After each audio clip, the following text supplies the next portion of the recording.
Hey everyone, Dr. Liebrecht here. And if you are, if you are watching this video, it means that you are in one of my blended classes this semester for Intro to Sociology. So my name is Dr. Hannah Liebrecht, and we're in week one. And yeah. All right. So every week I like to make a video for my blended classes, and I always start with an agenda. So here you can see I'm going to do introductions. I'll talk about assignments. I'm actually going to get into content. I'm going to lecture. And then I have an exit pass for you weekly. I'll talk about what that is when we get to that part of today's slides. And then I like to end with reminders so that students know and hear from me what they need to be doing as far as readings, assignments, and that sort of thing. Hey, that's me. So I'm going to introduce myself. I always say I'll never do anything that I wouldn't expect my students to do. So I'm going to introduce myself because you all have to introduce yourself for your week one discussion. So I'm from Central Ohio originally, east side of Columbus. I'm pretty excited to be back in Ohio. This is my first time living in Ohio since 2012, but I've been homesick the entire time, and I'm pretty excited about that. I completed my bachelor's degree at Ohio State University. Then I did my master's at West Virginia University, and both those degrees, actually, and my PhD from University of Hawaii Manoa, all those degrees are in sociology. And then for my master's and PhD, I also got certificates in women's and gender studies.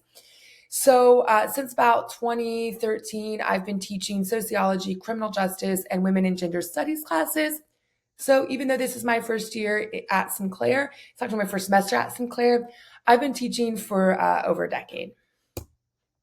I'm here to teach, but I'm also here to learn from you all. So I view teaching as a two-way street where, yeah, I'm up here in the lecture status or whatever, but we're going to be talking a lot about the social world and society, and you all are experts on your experiences and they might be experiences I'm not really an expert on. So I learned from my students, and also if this is not your first semester at Sinclair, perhaps I'll learn something about Sinclair from you as well. That's my hope, because one thing I want to learn more about is Sinclair. This is Elmhurst because last year I was at Elmhurst College in the Chicago area. I will change that mistake on the PowerPoints before I upload them to eLearn. But that's what I want to learn more about, is the Sinclair community, the Dayton area, all of that good stuff. And then one fun fact is I'm a freshman because it's my first year at Sinclair. So if this is also your first year, we'll kind of slug through it together. If you have questions about resources, things on campus, I may not always have the answer because I am new to Sinclair, but I promise I'll help you navigate finding whatever answer we need to find together. And that will make me a better professor in the future as I continue my career here at Sinclair. And then I always like to do two truths and a lie because to me, it's the only icebreaker that isn't terrible. And so you can do this as an option when you introduce yourself to your classmates on the discussion forum. But I'm going to do it just because I think it's fun. So number one, I love green olives. Number two, I'm an avid hula hooper. And number three, I also went to a community college in Ohio as an undergrad. The lie is that I don't love green olives. So this does come sort of from a truth in my family. I had a great grandmother who loved green olives so much. One year for her birthday, she asked for a jar of green olives like this instead of cake, which I think is bonkers because I would never do that, but I love cake. But that's where that comes from. And then I am an avid hula hooper. When I was in college, I actually used to make hula hoops. And so that's something fun that I do to de-stress. I always encourage students to have things that they do to de-stress, whether that's, spending time playing a board game with their family, or going to the gym, or reading a book for fun, whatever it might be. Learn what it is that allows you to decompress and de-stress from the stresses of being a college student, and then do those things regularly. And then this is the TV show Community, which is sort of like the show The Office, but at a community college. And I did go to a community college before transferring to Ohio State and completing my bachelor's degree. I went to Columbus State Community College. So I'm very passionate about community colleges, specifically ones in Ohio. And I'm just so happy to be here at Sinclair because of my experiences, my really good experiences I had as a Columbus State student. Okay. As far as your introductions that you'll be doing for your week one discussion, you'll be saying your name, why you are in college, which I sort of talked about why I'm here, why you chose Sinclair again. I sort of talked about why I wanted to work here because of my positive experiences at community college. My long-term aspirations are to have a long career here at Sinclair, retire here, all of that, maybe do some administrative work long-term. Uh, I live in an urban area. So I actually commute from the Cincinnati area. I live on the Kentucky Covington side of the border, really close. I can walk to the Red Stadium, the Bengal Stadium, and all that good stuff. So I love being in a urban area that's very walkable. I like to dress pretty casual, I would argue, compared to a lot of other professors. I tend to wear jeans and a nice shirt. So if you ever see me on campus, that's probably what you'll see me in. And I think that probably says something about who I am as a person and as a professional. Like I try to be accessible to folks, to students. I want people to come up to me and ask me questions and talk to me and that sort of thing. I like to eat all kinds of food, but when I was in grad school in Honolulu, I got really into Asian inspired food, especially Hawaiian food. And so, fun fact, in Covington, where I live, there is a Hawaiian restaurant owned by a Hawaiian family called Kealoha's, and it is the best Hawaiian food definitely I've ever had on the mainland. But it's up there with like even the Hawaiian places I went to in Hawaii. So if you also commute from the Cincinnati area or you ever visit, I highly recommend Kealoha's. And then I already talked about what I like to do for fun, but hula hoop is high on that list. All right. So I always say, I'm never going to ask you to do anything I haven't done or wouldn't do. And so that's sort of that. Okay. Assignments and structure. So you are expected to read the entire syllabus from start to finish, but I'm not going to sit here and make a video of me reading all of that.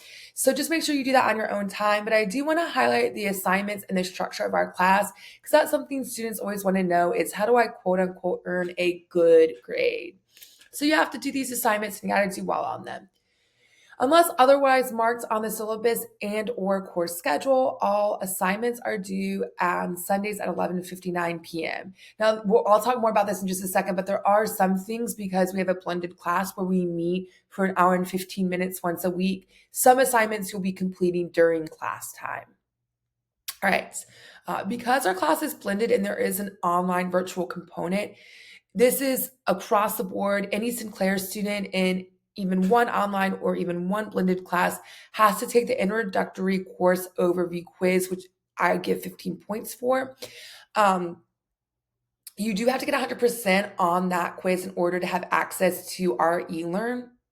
So because of that, you can take the quiz as many times as you need to, but you'll not be able to see anything in our course until you've gotten 100% on that quiz. So make sure you do that as soon as possible so you can access everything. And then another thing that is standard for all intro sections, regardless of the professor, is the department pre and post test. So at the beginning of the semester, this week, in fact, you'll take the pre-course assessment, which is worth 5 points. Regardless of how many questions you get correct, you will earn 5 points simply for completing that quiz. And then at the end of the semester, you're going to take the quiz again to see how much you've learned. Now, because the expectation is that you've kept up with the readings and course content throughout the semester and you should know pretty much all the answers to all the questions, this will be graded like a traditional quiz. So it's worth up to 30 points. If you get 25 questions correct, then you would earn 25 out of 30 points. If you get 22 questions correct, you'd get 22 out of 30 points and so forth. And then there's a weekly reading quiz almost every week. So there's 13 of them throughout the semester, and we have 16 weeks in our semester. They're worth 10 points each for a total of 130 points at the end of the semester. And I'll talk a little bit more about what, what those look like in just a second. There are 4 exams. They're worth 50 points each. So at the end of the semester, that's 200 points toward your end of semester grade. And there are 11 discussions worth 20 points each for a total of 220 points at the end of the semester. And again, I'll talk more about those in just a second. Those are also one of those assignments that you have to complete almost weekly. All right. And so that gets us to 600 points. So I highly encourage students every semester to keep track of how many points you've earned so far, and then how many points have been possible so far, so that at any given time you can calculate the grade that you currently have. That can be useful for figuring out, okay, what do I need to get on the next exam 2 or the final exam or whatever the assignment might be in order to maintain a particular grade that you might need for GPA and scholarship purposes and that sort of thing. I just realized something. There's a typo here. The blended class is worth 500 points. So I will correct that on the slides before uploading them to eLearn. And I know that this syllabus is correct. So it is 500 points. Okay. The quizzes. So the quizzes will be taken outside of class, but we will talk about them during our in-class session sometimes. They are worth 10 points each. You'll have 20 minutes to complete the quiz, and you can have 2 attempts. These are mostly multiple choice with an occasional true-false question. You get the score based off, your score is based off of how many correct questions you get. So if you answer 9 questions correctly, you'd get a 9 out of 10. What else do I want to say? If you take the quiz on Saturday and you're unhappy with the score that you earned, you can take it a second time and I will average those 2 scores, and that will be the final score that gets entered into the grade book. You don't have to take the quiz a second time if you are happy with your initial score. Now, you do have to take the second attempt before the due date on Sunday at 11:59 p.m. So if you don't like your score from Saturday and you want to retake it, but you forget to do it by Sunday at 11:59 p.m., that original Saturday score is what will hold, and there's nothing for me to average. The other thing I want to say about quizzes and exams is they are timed. So if you have ADA accommodations and you get extra time for quizzes and tests, let me know as soon as possible. I will add that information to your profile that only I can see on eLearn. And then for all future quizzes and exams, you should automatically have extra time. But if for some reason it doesn't show up, just let me know and I can address that. The exams are worth 50 points, 50 multiple choice questions, some true or false here and there, and you have 60 minutes to complete. You only get 1 attempt for the exam, so make sure you have in a space where you have secure Wi-Fi and you can really focus. Of course, if you have logistical issues, there's a power outage and you lose Wi-Fi connection, you get kicked out for whatever reason, email me as soon as possible. I'm not as familiar with eLearn as I am other learning systems, but typically there is a way for me as the instructor to go in on the back end of things, see what happened logistically as far as why you got kicked out. Oftentimes I'm able to reopen the exam and you can go on. If I can't do that, then I'll give you an alternative exam. However, if you don't notify me until after the exam due date, there's not much I can do as far as let's say you answered 30 questions out of 50 and you got kicked out and you waited until Monday or Tuesday to contact me. That would be, you got 29 out of those 30 questions right. Your score would be 29 out of 50. Unless there was an emergency circumstance. But if you tell me ahead of time, we can sort of troubleshoot together and figure out a way for you to go back in, again, if there's logistical issues for you. Discussions. So the individual discussion that you're going to be writing virtually on eLearn is worth 15 points. It needs to be at least 400 words. And this is based off of the reading, the PowerPoints, the lectures, course content. Now, oftentimes in sociology, we talk about contemporary issues in the news. We talk about social problems, things like that. And you might have a personal opinion about what we're discussing, and that's good. You should. But the discussion forum is not the place for you to share that opinion. You need to cite what you're saying, the statements you're making with evidence and information from our class, and it should be properly cited in either ASA or APA formatting. If you've never used that style guide before, here's a link to the ASA formatting guide. I will also put a folder with additional writing resources on eLearn, and that'll have more information about how to use ASA and APA if you're unfamiliar with those style guides. And there's actually a rubric for these assignments because they are pretty lengthy. And my hope is that you all will learn more about the writing process and how to write a more formal essay by completing these assignments weekly.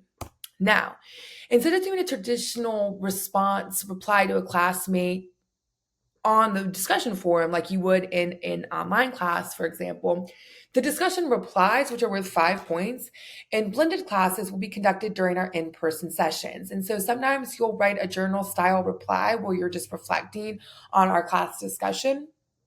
And then sometimes it'll just be verbal. I will always let you know during our in-person class session what you did to earn points and like how that looks. If you have to miss an in-person session and you email me before class telling me, let's say you're sick or your car broke down and it's in the shop, whatever the case might be. If you email me ahead of time, I will allow you to respond to a classmate virtually in the discussion forum before class starts, and you can earn back those 5 points without being in person. Okay. And then if you do the virtual reply because you missed class, here are the rules for that. Okay, so let's jump into course content. I want to say one more thing. Make sure you're reading the syllabus and looking at over all the stuff on eLearn because there's additional details.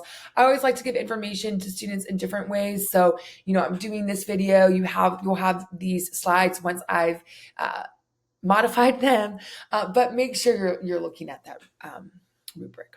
Or sorry, that syllabus, because you're going to sign an agreement saying you read it and that you understand everything in this syllabus and you agree to adhere to all of the policies and guidelines in that document, because it is sort of a contract that, we all have, me included, as far as what the expectations are in our class. All right, but without further ado, let's jump into course content. So first, what is sociology? Pretty much all of you, this is likely to be your first sociology class. And so I always like to tell students, there's a root word that probably tells you something about what we're going to be studying. Sociology has a similar root word to society, and that's because sociologists in sociology classes, we study society. Now, of the various social science disciplines, I find students tend to come into college knowing the most about psychology. And a lot of times I'll get questions about, well, is sociology the same as psychology, or are they similar? What's going on there? And so I always tell folks, students included, psychology is rooted in the word psyche because those folks study the individual psyche, the mind. We also study people, but we tend to look at how individuals operate within society. So we're looking at a more macro, big picture scale. And so now when people are asking you, what's this intro social class you're taking? Maybe your parents or your kids, your friends, whoever the person might be, and maybe they haven't heard of sociology, you can describe it to them in that way. All right. And then the other thing I'll say, and I should mention, these two slides, I always joke, but it's true. Long after you finish my class and you've taken the final exam and you've gotten your end of semester grade from the registrar's office, if you remember nothing else about intro social, I really hope you remember these two slides, okay? So foundational concepts. These guys right here are considered the quote unquote founding fathers of sociological theory. They're really important to the field. And they also contributed to other fields like econ, history, psychology. So maybe you may have heard of some of these guys and their theories before in other classes, but I still want to go through them and talk specifically how they are relevant to the study of sociology. So first guy here is Weber. This is Marx. I would argue of these three guys, he's probably the one students are most likely to have heard of in other classes. For example, when I was in high school, we learned a lot about Karl Marx in my AP Euro class. And then Durkheim. So Weber is most known in sociology for coming up with the theory of symbolic interactionism. This is the idea that bureaucracies, government agencies that are bureaucracies, they make industrialized societies efficient, but it also dehumanizes the experiences of the members of that society. So sort of classic example in sociology is the DMV. It's a bureaucracy, it's a government entity. You go there to get your driver's license renewed, car tax if you buy a car. And so it's pretty efficient. You go there, you got a list of things you got to accomplish, probably going to accomplish those things. But as it's clunky. It's going to take a long time. Maybe you brought the wrong documentation, or you brought your birth certificate, but you forgot your social security card, or whatever the case might be. And you might have to go home and come back.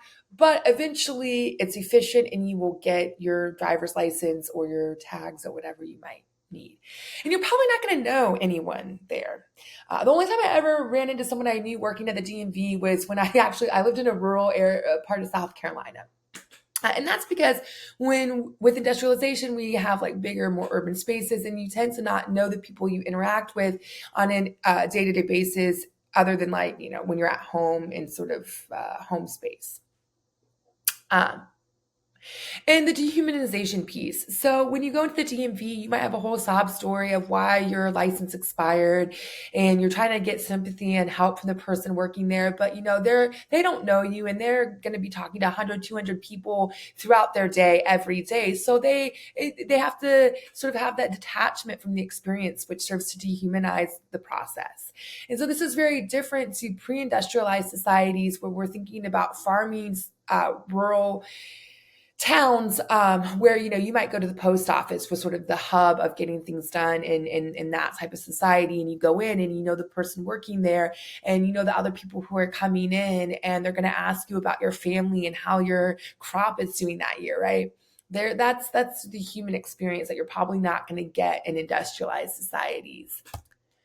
Marx is most known for his theory of conflict theory. So he was critical of inequalities between workers and owners, and of the exploitation of workers. So during industrialization, you have more and more people moving to urban areas to work in factories. And at that time, there was really no rules about how to treat employees. And so employees were really exploited. And because of Marx's criticism of this, because of conflict theory, we now have 8-hour workdays instead of 14-hour workdays. We have child labor laws.